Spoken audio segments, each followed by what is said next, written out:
আসসালামু আলাইকুম। সংবাদে আপনাদের সবাইকে স্বাগত জানাচ্ছি। আমি ফিরোজ তোহা। শুরুতেই আরবে কেবলস সংবাদ শিরোনাম।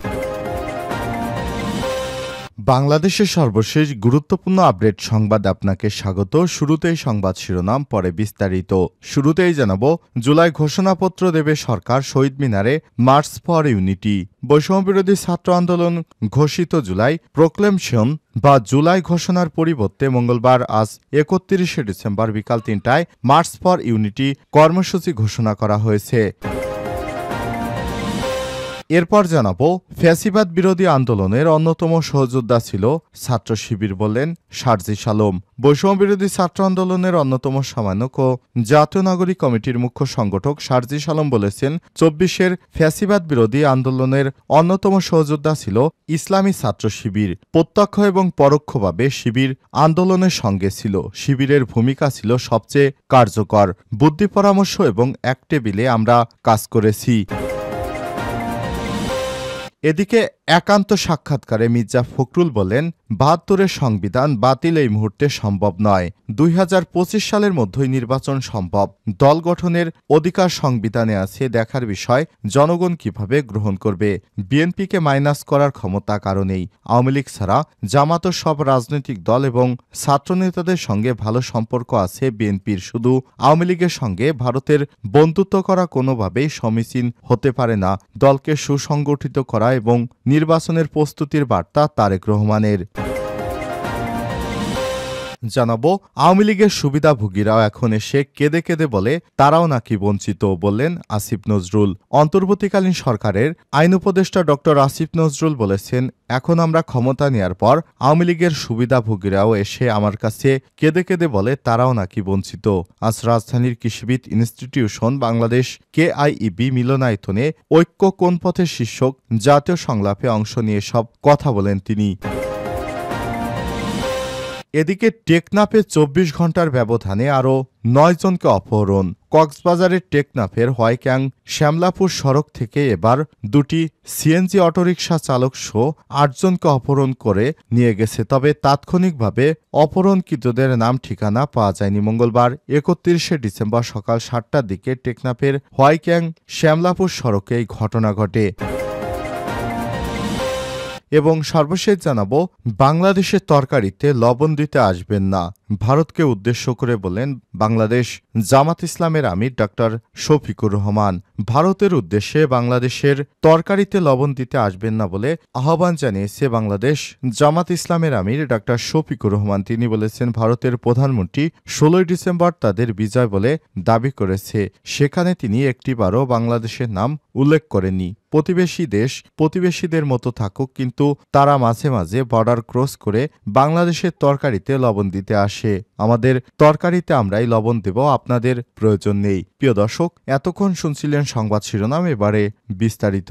তবে তার আগে বন্ধুরা, অনুরোধ থাকবে এই সংবাদটিতে একটি লাইক দিন। এই চ্যানেলে আপনি নতুন হয়ে থাকলে আমাদের সংবাদটি দেখতে দেখতে চ্যানেলটি সাবস্ক্রাইব করে রাখুন, যাতে করে বন্ধুরা আমাদের পরবর্তী লেটেস্ট আপডেট সংবাদগুলো সবার আগে আপনার কাছে পৌঁছে যায়। কমেন্ট করে আপনার মূল্যবান মতামত জানিয়ে দিন আপনি বিশ্বের কোন দেশ থেকে বা বাংলাদেশের কোন স্থান থেকে আমাদের এই গুরুত্বপূর্ণ সংবাদটি দেখছেন এবং শুনছেন। এবারে বিস্তারিত।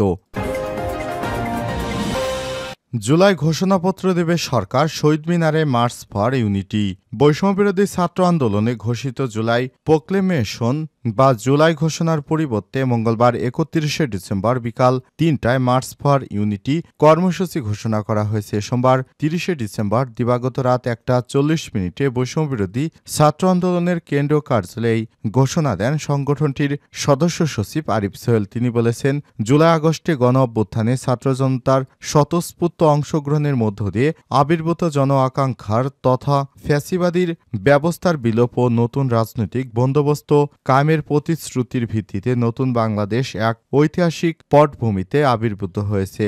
হাজারো শহীদ আহত যোদ্ধাদের আত্মত্যাগের স্বীকৃতি ও জন আকাঙ্ক্ষার দলিল স্বরূপ জুলাইয়ের ঘোষণাপত্র অত্যাবশ্যক ছিল। এই ঘোষণাপত্র প্রণয়নের ঐতিহাসিক দায় জুলাই গণ অভ্যুত্থানে নেতৃত্বদানকারী সংগঠন বৈষম্যবিরোধী ছাত্র আন্দোলনের উপর বর্তায়। নানান প্রতিকূলতা সত্ত্বেও বৈষম্যবিরোধী ছাত্র আন্দোলন বাংলাদেশের আরিফ সোহেল বলেছেন, আমাদের উদ্যম উদ্যোগের ধারাবাহিকতায় আমাদের আপামর ছাত্র জনতার মধ্যে স্বতঃস্ফূর্ত ও ইতিবাচক সাড়া সঞ্চারিত হয়েছে। এ অবস্থায় ছাত্র জনতার আহ্বানে রাষ্ট্রীয় পর্যায় থেকে জাতীয় ঐক্যমতের ভিত্তিতে জুলাই ঘোষণাপত্র প্রণয়নের উদ্যোগ নেওয়া হয়েছে। ছাত্র জনতা এই সময় উপযোগী উদ্যোগকে সাধুবাদ জানাচ্ছে।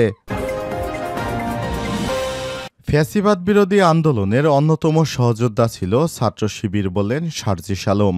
বৈষম্য বিরোধী ছাত্র আন্দোলনের অন্যতম সমন্বয়ক ও জাতীয় নাগরিক কমিটির মুখ্য সংগঠক সার্জিস আলম বলেছেন, ২৪-এর ফ্যাসিবাদ বিরোধী আন্দোলনের অন্যতম সহযোদ্ধা ছিল ইসলামী ছাত্র শিবির। প্রত্যক্ষ এবং পরোক্ষভাবে শিবির আন্দোলনের সঙ্গে ছিল। শিবিরের ভূমিকা ছিল সবচেয়ে কার্যকর। বুদ্ধি পরামর্শ ও এক টেবিলে আমরা কাজ করেছি। মঙ্গলবার রাজধানীর সোহরাওয়ার্দী উদ্যানে ইসলামী ছাত্র শিবিরের কেন্দ্রীয় সদস্য সম্মেলনের উদ্বোধনী অধিবেশনে শুভেচ্ছা ও বক্তৃতায় সব কথা বলেছেন তিনি। সার্জিস আলম বলেছেন, স্বৈরাচার ফ্যাসিবাদ বিরোধী আন্দোলনে আমরা একসঙ্গে কাঁধে কাঁধ মিলিয়ে কাজ করছি। শিবিরকে ট্যাগ লাগানোর দিন শেষ হয়ে গেছে। একটি কথা স্পষ্টভাবে বলতে চাই, কেউ কোনোদিন কোনো সত্যকে চাপা দিয়ে রাখতে পারে না। সত্য প্রকাশ শুধু সময়ের ব্যাপার। শিবিরের সম্ভাবনার কথা উল্লেখ করে তিনি বলেছেন, শিবিরকে সব মানুষের কাছে গ্রহণযোগ্য হতে হবে। ফ্যাসিবাদ দেশ ও জনগণের দুশ্মন। ফ্যাসিবাদ যাতে আর কোনোদিনও না ফিরে আসতে পারে সে চেষ্টা করতে হবে। এর আগে সকাল ৮টায় রাজধানীর শহীদ সোহরাওয়ার্দী উদ্যানে শুরু হয় শিবিরের সম্মেলন। দীর্ঘ ১৩ বছর পর প্রকাশ এমন সম্মেলন করেছে বাংলাদেশ ইসলামী ছাত্র শিবির। সম্মেলনে সারা দেশে ছাত্র শিবিরের সদস্যরা অংশগ্রহণ করেছে। আজ তারা সবচেয়ে সুশৃঙ্খল ছাত্র সংগঠন হিসেবে পরিচিত। ছাত্র শিবিরের কেন্দ্রীয় নেতা নির্বাচন করবেন।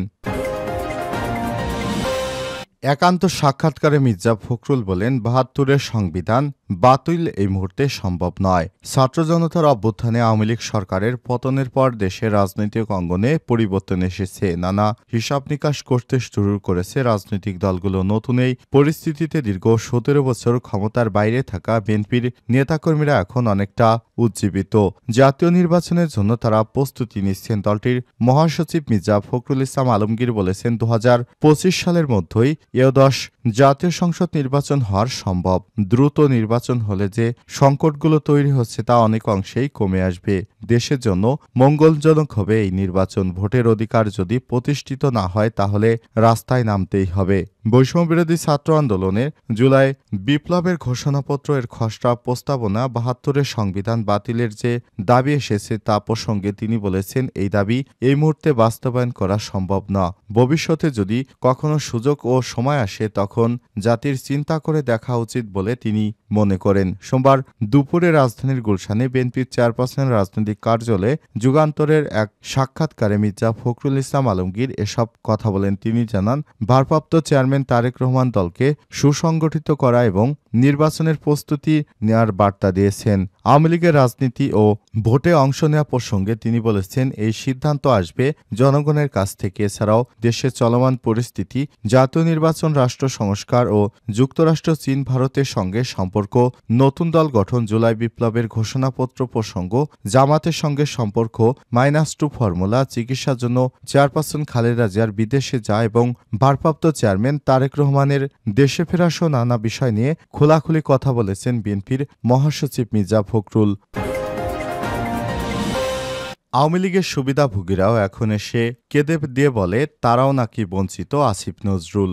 অন্তর্বর্তীকালীন সরকারে আইন উপদেষ্টা ডক্টর আসিফ নজরুল বলেছেন, আওয়ামী লীগের সুবিধাভোগীরাও এখন এসে কেঁদে দিয়ে বলে তারাও নাকি বঞ্চিত। শুক্রবার দুপুরে রাজধানীর কৃষিবিদ ইনস্টিটিউশন বাংলাদেশ KIEB মিলনায়তনে ঐক্য কোন পথে শীর্ষক জাতীয় সংলাপে অংশ নিয়ে এসব কথা বলেন তিনি। আসিফ নজরুল বলেন, আমাদের মূল দায়িত্ব হচ্ছে 3টি বিচার সংস্কার ও নির্বাচন। তার মধ্যে আমাদের কাছে আন্তর্জাতিক অপরাধ ট্রাইব্যুনালের চিফ প্রসিকিউটর মোহাম্মদ তাজুল ইসলামের কাছে ও অ্যাটর্নি জেনারেল মোহাম্মদ আসাদুজ্জামানের কাছে মূল দায়িত্ব হচ্ছে বিচার। আমরা বিচার করতে বদ্ধপরিকর এবং আমরা কতটা গুরুত্ব দিয়ে এই বিচার কাজ করার চেষ্টা করছি এটা আপনারা দেখবেন। কত দ্রুত সময় আমরা এই ট্রাইব্যুনাল পুনর্গঠন করেছি। সবকিছুর বিচারক ও প্রসিকিউশন, ইনভেস্টিগেশন সবকিছু, এমনকি ভবন ছিল না, এই ভবনের নির্মাণ কাজ দ্রুত করার জন্য এই মুহূর্তে পূর্ত উপদেষ্টা ৪ মাস সশরীরে গিয়েছে ওখানে।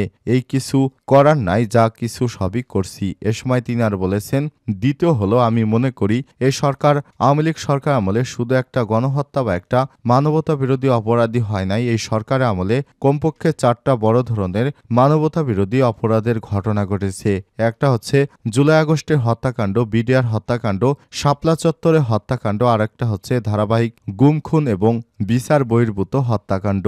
আমি আপনাদের বলতে চাই, আমাদের সরকার যতদিন আছে এই 4টি বড় ধরনের গণহত্যার বিচারের জন্য যত রকম প্রচেষ্টা সরকার আমরা অবশ্যই গ্রহণ করব। উল্লেখ করে তিনি আরো বলেছেন, বিশেষ করে জুলাইয়ের গণহত্যার যে বিচারটা যেটা আমরা শুরু করেছি, তাজুল কারেক্টলি বলেছেন, এটা আমরা বদ্ধপরিকর। আইন উপদেষ্টা আরো বলেছেন, আমরা আশা করি এই বিচার, এখানে দেখলাম প্রস্তাবনায় বলা হচ্ছে সামনের বছর বিজয় দিবসের আগে এই বিচার অন্তত বিচারিক আদালতে সম্পন্ন হবে। আমরা আগামী বিজয় দিবস গণহত্যার হত্যাকারীদের শাস্তি রায় সেলিব্রেশন করব, অনন্য সাকসেস উদযাপন করতে পারবো আশা করছি।